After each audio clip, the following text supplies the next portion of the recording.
Photo by Corine van Kapel, Shutterstock by Christian Wienberg, Bloomberg. The man running the world's largest container shipping company says he has access to data that shows Donald Trump has so far failed to wean the U.S. off Chinese imports. Soren Skou, the chief executive of AP Moller-Maersk A, says Chinese exports to the U.S. actually grew 5 to 10% last quarter. Meanwhile, U.S.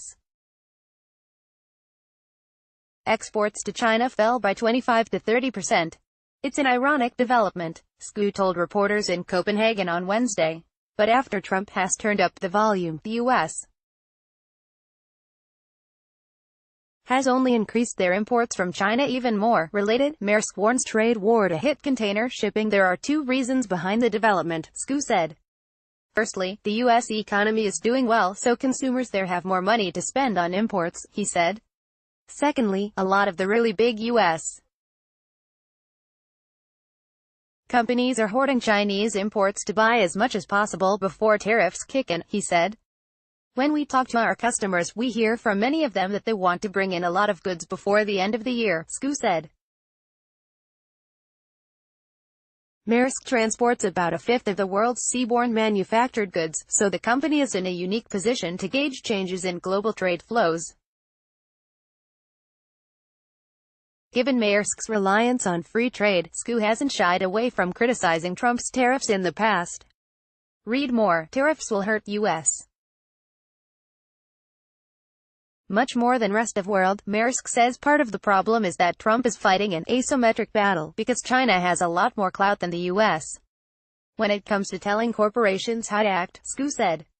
Donald Trump can't tell Nike, Walmart and the Home Depot that they can't import from China, he said.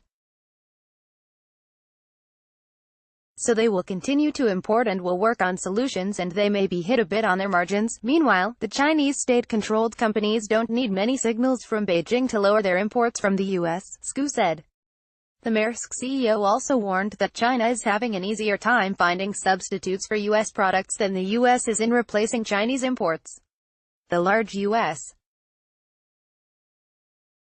importers aren't considering building new factories in the U.S., he said.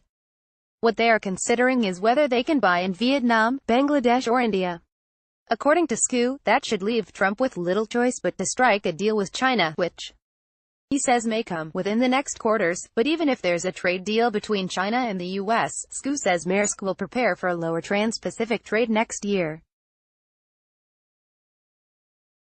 There will be a price to pay for container lines in 2019, he said. What we plan for now is that we have to take out a lot of capacity on trans-Pacific trade next year. There will be a high level of inventory buildup which needs to be brought down again, and that will affect volumes. Copyright 2018 Bloomberg LP.